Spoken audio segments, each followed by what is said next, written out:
അപ്പോൾ ഈ കോഴയുടെ കൂടെ ബീഫ് റോസ്റ്റ് ഉണ്ട്, വെളുത്തുള്ളിയൊക്കെ ഇട്ടുണ്ടാക്കിയ ബീഫ് റോസ്റ്റ് ആണ്, അതങ്ങോട്ട് കഴിക്കും. അല്ലെങ്കിലും ബീഫ് റോസ്റ്റ് അറിയാമല്ലോ, നമ്മുടെ ദേശീയ ഐറ്റമാണ്.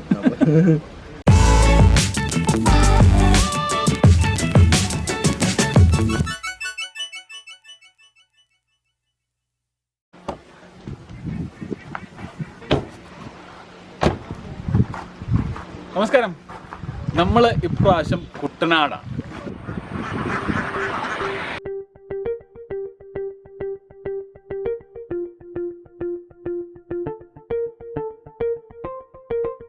കൂടെ ഉണ്ണിയുണ്ട്. അതേപോലെ തന്നെ ഇപ്രാവശ്യം ക്യാമറയുടെ പുറകിൽ നമ്മുടെ ഫ്രണ്ട് T3 വ്ളോഗ്സിന്റെ ഉസ്താദ്. കുക്കിംഗ് ഒക്കെ തകൃതിയായിട്ട് നടക്കുവാണ്. ഇരുട്ടി തുടങ്ങി, എല്ലാം നടക്കുവോ ആവോ. വിശിഷ്ട തിരിച്ചിടുന്നു മറിച്ചിടുന്നു. അപ്പോൾ ഷമീറാണ് ഇപ്രാവശ്യം നമ്മുടെ ക്യാമറയുടെ പുറകിൽ. T3 വ്ളോഗ്സ് എന്ന് പറഞ്ഞ വ്ളോഗുണ്ട് പുള്ളിക്ക്. ഉണ്ണിയുടെ കാര്യം പിന്നെ പറയേണ്ട കാര്യമില്ല. ഇപ്രാവശ്യം നമ്മൾ എൻജോയ് ചെയ്യുന്ന കുട്ടനാടിൻ്റെ കുറേയേറെ കാഴ്ചകൾ.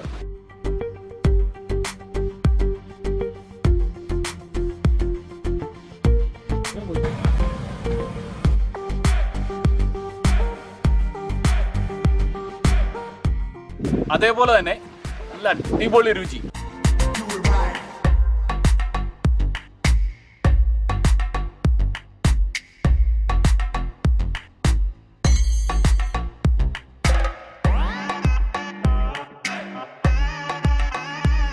ഗരുഡാഗിരി ഷാപ്പിലെ നല്ല അടിപൊളി രുചിയുള്ള ഫുഡ്. കുറെ നാളെ അതിലൊരു ഷാപ്പിൽ പോകണം. പുള്ളി ഷാപ്പിൽ പോയി വീഡിയോ ചെയ്യുമ്പോ നമുക്ക് ശരിക്കും നിങ്ങളെ പോലെ എനിക്കും അത്യാവശ്യം കൊതിയൊക്കെ വന്നിട്ടുണ്ടെന്ന് പറയുന്നത് വളരെ സത്യമുള്ള കാര്യം. അപ്പൊ ഷാപ്പിൽ പോകണമെന്നുള്ള ആഗ്രഹം പുള്ളി സാധിച്ചിട്ടുണ്ട്. എന്തായാലും ഇനി ഷാപ്പിന്റെ അകത്ത് പുള്ളിയെ കൂട്ടിക്കൊണ്ട് എറണാകുളത്ത് നിന്ന് നമ്മൾ ചങ്ങനാശ്ശേരി വന്നു. അത് കഴിഞ്ഞ് ആലപ്പുഴ ജില്ല ചങ്ങനാശ്ശേരിയോട് വളരെ ചേർന്ന് കിടക്കുന്ന സ്ഥലം. നമുക്കപ്പം അധികം സംസാരിച്ച സമയം വേണ്ട, നേരെ കിച്ചണിലേക്ക് പോവാം അല്ലേ?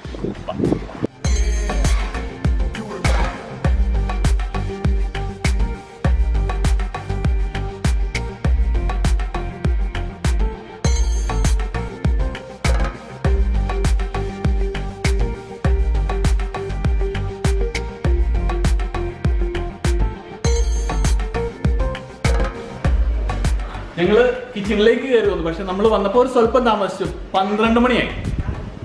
ഏതായാലും മെയിൻ കിച്ചണാണിത്. ഇവിടുന്ന് പാചകം ചെയ്ത് അപ്പുറത്ത് വേറെ ചെറിയ 2 കിച്ചണുകളുണ്ട്. മെയിൻ കിച്ചൺ ഏതായാലും കണ്ടിട്ട് പോകാം. പ്രധാന ഐറ്റംസ് എല്ലാം തീർന്നു. ഇപ്പം ഇവിടെ മീൻകറിയുണ്ട്, തിളച്ചുകൊണ്ടിരിക്കുകയാണ്. ഇട്ടുകൂടെ തിളയ്ക്കുന്ന മീൻകറി. ഇത് ഊണുകറിക്കുള്ള കോഴിക്കറിയുടെ പ്രിപ്പറേഷനാണ് ഇവിടെ നടക്കുന്നത്. അല്ല, ഊണുകറിക്കല്ല, ഊണിനുള്ള കോഴിക്കറി. ഇതെന്തായിട്ട് മസാല സവളൊക്കെ അരച്ചാണ്. ഇപ്പുറത്ത് താറാവ് റെഡി ആയിട്ടിരിപ്പുണ്ട്. താറാവ് കറി. ചെറിയ കഷ്ണങ്ങളല്ല, വലിയ കഷ്ണങ്ങൾ. മസാലയൊക്കെ നന്നായിട്ട് പിടിച്ചിട്ടുണ്ട്. അത് കഴിച്ചു നോക്കിയാലേ പറയാൻ പറ്റുള്ളൂ ശരിക്കും.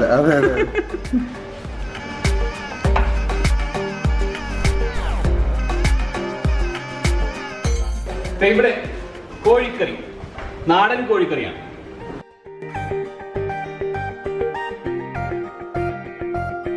വേണ്ട, മസാലയൊക്കെ നന്നായിട്ട് ചേർത്ത് നല്ല നാടൻ കോഴിക്കറി, ചെറിയ കഷ്ണങ്ങൾ.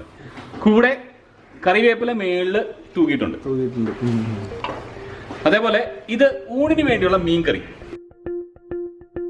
അതിന് കഷ്ണങ്ങളും എല്ലാം ഉണ്ട്.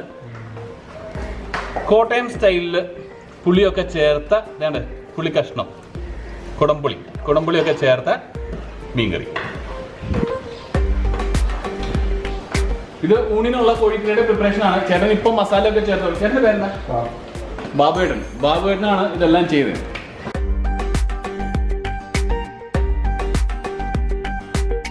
നമ്മൾ ഷാപ്പിന്റെ തൊട്ട് പുറകിൽ ഒരു ചെറിയ തോടുണ്ട്.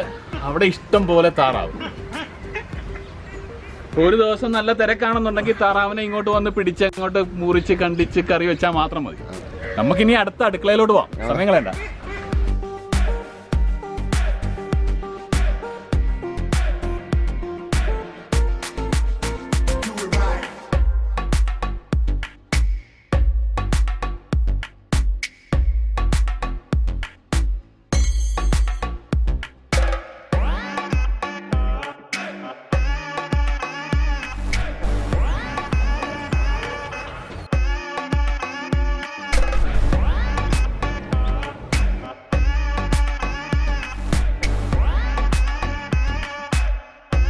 ഉണ്ണിക്ക് ഷാപ്പിലെ ഊണ് കഴിച്ചാൽ കൊള്ളാവുന്നുണ്ടെന്ന്. അപ്പോൾ നമ്മൾ ഉണ്ണിക്ക് ഷാപ്പിലെ ഊണിൻ്റെ പരിപാടി അറേഞ്ച് ചെയ്യുന്നു. പക്ഷേ എനിക്ക് കുഴയും മീൻചാറും മതിയെന്ന് നേരത്തെ തന്നെ ഞാൻ പറഞ്ഞിരുന്നു കേട്ടോ. കുഴയെന്ന് പറയുന്നത് ഇവിടുത്തെ ഒരു വെറൈറ്റി ഐറ്റമാണ്.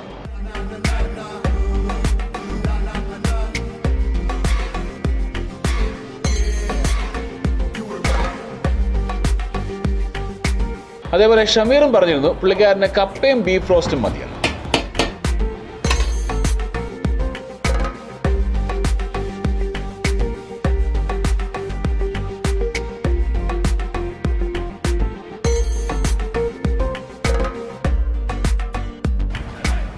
അടുക്കളയിൽ നിന്ന് ഇങ്ങോട്ട് ഇറങ്ങിയുള്ളൂ, നന്നായിട്ട് വിയർത്തു.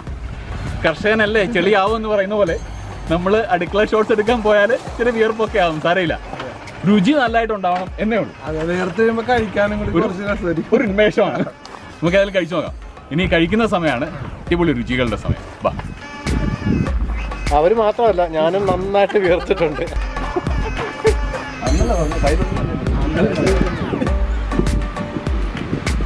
ഉണ്ണി കഴിക്കുന്നത് ഊണാണ്. അതിനകത്ത് കറികളൊക്കെ നമുക്ക് പരിചയപ്പെടാം. പപ്പടം, ചമ്മന്തി, കൊണ്ടാട്ടം, പാവയ്ക്ക, സാമ്പാർ ഒഴിച്ചിട്ടുണ്ട്, അവിയൽ, കോവയ്ക്ക, പച്ചടി. ഇത് പൈനാപ്പിൾ പച്ചടിയാണ്. ഇത് കോഴിക്കറി, ഊണിനുള്ള കോഴിക്കറി, അത് സെപ്പറേറ്റ് ആണ് കേട്ടോ. ഇത് മീൻകറി. ഇത് കേരയാണോ വറ്റയാണോ എന്ന് അറിയാം. കേരയാണ് അല്ലേ? കേരയാണ്. ഇത് കണ്ട, ഇതാണ് ഇന്നത്തെ താരം. കുഴ എന്നാണ് പറഞ്ഞത്. കുഴ ഉണ്ടാക്കുന്നത് കാണും കേട്ടോ. കുഴയെന്ന് പറഞ്ഞാൽ നമ്മുടെ കാച്ചില്, കപ്പ, ചേമ്പ്, ചേന, അങ്ങനെയുള്ള കുറേ കിഴങ്ങ് ഐറ്റംസ് എല്ലാം കൂടെ പുഴുങ്ങിയിട്ട് അത് കുഴയ്ക്കും. കുഴച്ച് കഴിഞ്ഞ് പല ടൈപ്പ് പയറുകൾ മിക്സ് ചെയ്ത് ഒരു കറി പോലെ മസാലയൊക്കെ ചേർത്ത് അതിൻ്റെ പുറത്തോട്ട് ഒഴിച്ച് അതെല്ലാം കൂടെ വീണ്ടും കുഴച്ച് അതിൻ്റെ പുറത്ത് കറിവേപ്പിലയും കടുക് പൊട്ടിച്ചതും കൂടെ ചേർത്ത്, അതാണ് നമ്മുടെ ഈ കുഴയെന്ന് പറയുന്ന സാധനം. നമ്മൾ കഴിച്ചു നോക്കിയിട്ട് പറയാം. ഞാനിത് ആദ്യം കഴിക്കുന്നതാണ്. നമുക്ക് കഴിച്ചു നോക്കിയിട്ട് ഇതിന്റെ രുചി വിവരങ്ങൾ പറയാം. ഇപ്പം ഇറങ്ങിയ സാധനം, ചൂട് സാധനം എന്താണെന്നറിയാവോ? വരാല് ഫ്രൈ ആണ്. നാടൻ വരാലാണ്. അതിന്റെ പുറത്തൂടെ ഉപ്പ് വിതറിയിട്ടുണ്ട്, മസാല തേച്ചിട്ടുണ്ട്. അത് കൂടാതെ കുരുമുളക് പൊടി, അതിന്റെ ആ സ്മെല്ല് തന്നെ വരുന്നുണ്ട്, കുരുമുളകിന്റെ സ്മെല്ല് നല്ലോണം വരഞ്ഞിട്ടുമുണ്ട്.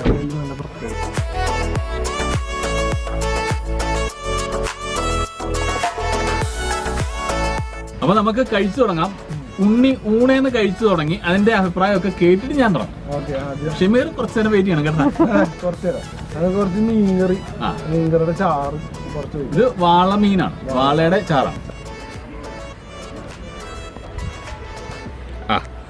മീൻകറി അങ്ങോട്ട് ഒഴിച്ച് ചോറ് നമ്മുടെ എന്റെ പൊന്നെ. ഉണ്ണിക്ക് മീൻകറി കണ്ടിട്ട് സാമ്പാറൊന്നും വേണ്ട, മീൻകറി എന്ന് തന്നെ തുടങ്ങാമെന്ന് പറഞ്ഞാണ്. അല്ലെങ്കിൽ സാമ്പാർ അങ്ങനെ എനിക്ക് അത്ര താല്പര്യമില്ല. മീൻകറിയാണ് എനിക്ക് ഇത്തിരി താല്പര്യം.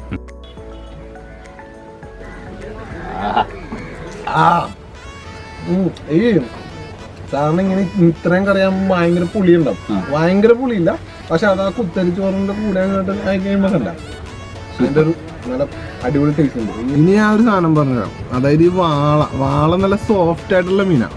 അപ്പൊ ഈ വാള ഇങ്ങനെ ചാറിൽ മുക്കിയിട്ട് കുറച്ച് ചോറെടുത്തിട്ട് കഴിച്ചെന്ന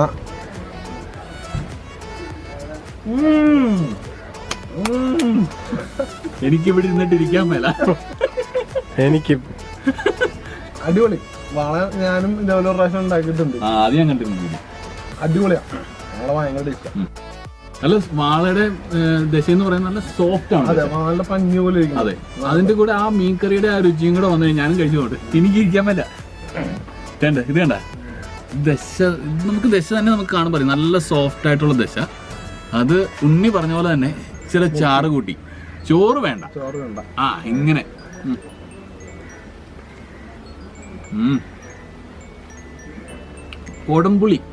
കൊടംപുള്ളിയുടെ മറ്റു പുളികൾ വെച്ചും മീൻകറി ഉണ്ടാക്കുന്നവരുണ്ട്, വാളംപുളി വെച്ചുണ്ടാക്കുന്നവരുണ്ട്. പക്ഷെ കൊടംപുള്ളിയുടെ ആ പുള്ളിക്ക് വേറൊരു രുചിയാണല്ലോ.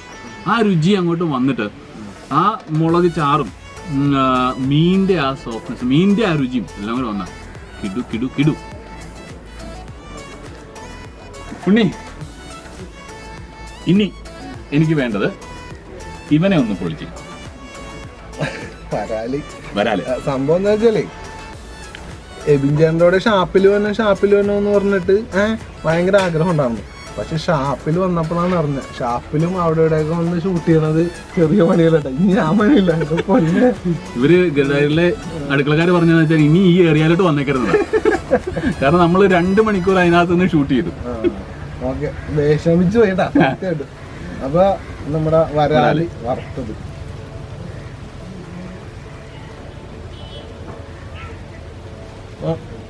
നല്ലപോലെ മുരിഞ്ഞിട്ടുണ്ട്. നല്ലപോലെ മുരിഞ്ഞിട്ടുണ്ട്. സോഫ്റ്റ് ഉണ്ട്. അധികം ഭയങ്കരമായിട്ട് മുരിഞ്ഞിട്ടില്ല, എന്നാലും നല്ലോണം മുരിഞ്ഞിട്ടുണ്ട്. കുറച്ചുകൂടി മുരിഞ്ഞു വന്നാല് പക്ഷെ അതിന്റെ ഇടയിൽ കറക്റ്റായിട്ട് നിൽക്കും. നല്ല സൂപ്പർ ടേസ്റ്റ് ആയിട്ടുണ്ട്. പറഞ്ഞു കഴിക്കാണ് ഇങ്ങനെ പറഞ്ഞോളൂ.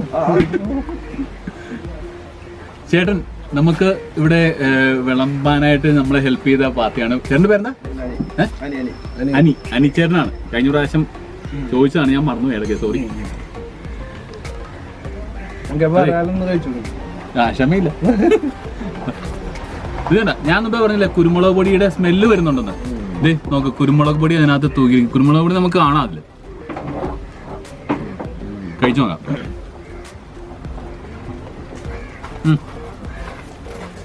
ക്യാമറ കുറച്ചുകൂടെ അടുത്തായിരുന്നെങ്കിൽ ആ മുരുമുരുപ്പ് കഴിക്കുന്ന ആ മുരുമുരാന്നുള്ള ആ സൗണ്ട് വരെ കിട്ടിയത്. അധികം ഫ്രൈ ആയിട്ടില്ല, കറക്റ്റ് റേഷ്യോ.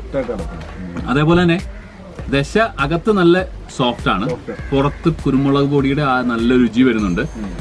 ചെറിയ തോതിൽ ഉപ്പ് ആവശ്യത്തിന്. ഇതുപോലെ ഫിഷ് ഫ്രൈ ഒക്കെ കഴിക്കുമ്പോൾ പറ്റിയൊരു ഉപ്പിന്റെ കറക്റ്റ്. അപ്പൊ നമുക്കിനി കഴിക്കാം അല്ലേ? ഞാൻ മുമ്പേ പറഞ്ഞ സാധനം കൊഴാന്ന് കുഴഞ്ഞിരിക്കുന്ന കുഴയുടെ ടേസ്റ്റ് അല്ലേ? കുഴയുടെ ടേസ്റ്റ് നോക്കാം. അത് ഉണ്ണി കഴിച്ചിട്ടില്ല അല്ലേ? അധികം തരുന്നില്ല, കുറച്ച് തരുന്നുള്ളൂ. അല്ല, കുറച്ച് മതി. ആദ്യം കുറച്ച് മതി. ആദ്യം കുറച്ച് ഞാൻ കഴിച്ചു നോക്കാം. ആദ്യം അത് തന്നെ കഴിച്ചു നോക്ക്. കോഴയുടെ കൂടെ ബീഫ് വേണേ കഴിച്ചോ. ബീഫ് തരട്ടെ? അന്നല്ല അതിന്റെ ടേസ്റ്റ് അറിയും.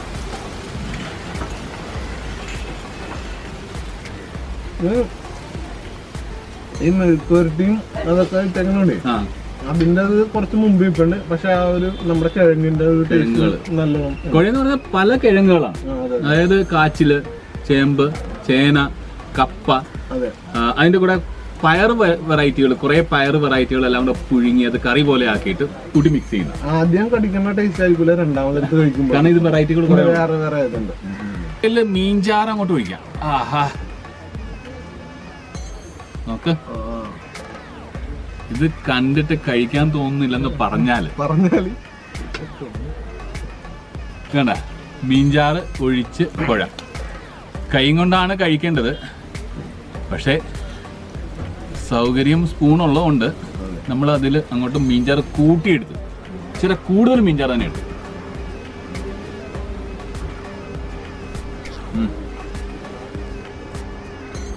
എനിക്കിപ്പോൾ കിട്ടിയത് ഒരു ചേനയുടെ പീസാണ്. അല്ല, കാച്ചിലിൻ്റെ പീസാണ്. അതിൻ്റെ കൂടെ പയറുകൾ, പല ടൈപ്പ് പയർ കിട്ടിയിട്ടുണ്ട്. അതും മീൻചാറിൻ്റെ ആ പുളി കലർന്ന രുചി. അപ്പോൾ ഇനി നമുക്ക് ഒരു സ്വല്പം മീനിൻ്റെ ദശ, തൊലിയം കളഞ്ഞേക്കാം അല്ലേ? മീനിൻ്റെ ദശ ഒന്ന് പൊട്ടിച്ച് കണ്ട, നല്ല സോഫ്റ്റ് ദശ അത് മേളിൽ വെച്ച്, ദശ ബാക്കി സൈഡിൽ വെച്ച് ഇത്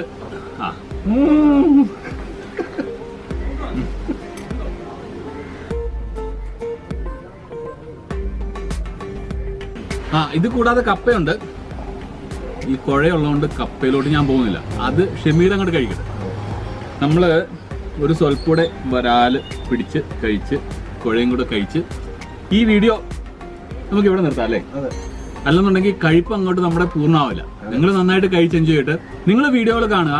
ഇനി നല്ല നല്ല വീഡിയോകൾ നമ്മൾ ചെയ്യുന്നതാണ്. കുറേയേറെ വ്യത്യസ്തമായ ഫുഡ് എൻ്റെ ചാനലിൽ വരും.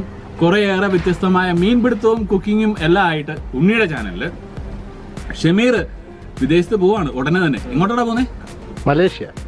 അപ്പോൾ അതിന്റെ വീഡിയോസ് ഒക്കെ ഉടനെ ഷമീറും അപ്ലോഡ് ചെയ്യും. കാണുക, നിങ്ങളുടെ അഭിപ്രായം പറയുക, എന്നും ഞങ്ങളോട് കൂടെ ഉണ്ടാകും. അപ്പൊ അടുത്ത വീഡിയോയിൽ കാണുന്നവരെ ഇതൊക്കെ കണ്ടിട്ട് നിങ്ങൾക്ക് എബിൻ ചേട്ടന്റെ ചാനലൊക്കെ സബ്സ്ക്രൈബ് ചെയ്തിരിക്കാൻ പറ്റുമോ? ചാനൽ സബ്സ്ക്രൈബ് ചെയ്യുക. അടുത്ത വീഡിയോയിൽ കാണുന്നവരെ സന്തോഷമായിട്ടിരിക്കുക, സ്നേഹം പങ്കുവെക്കുക, ഞങ്ങളോട് എപ്പോഴും ഉണ്ടാവും. ബൈ. അയ്യോ, ഇനിയെങ്കിലും എനിക്കത് കഴിച്ചു തുടങ്ങാം. എവിടെ കപ്പ, മീനെവിടെ?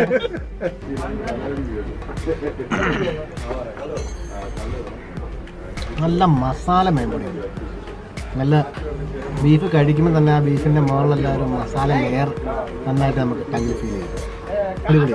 എനിക്ക് കൂടുതലും അങ്ങനെ ഒരു പെരണ്ട ബീഫാണ് എനിക്ക് എപ്പോഴും ഇഷ്ടം. അടിപൊളി.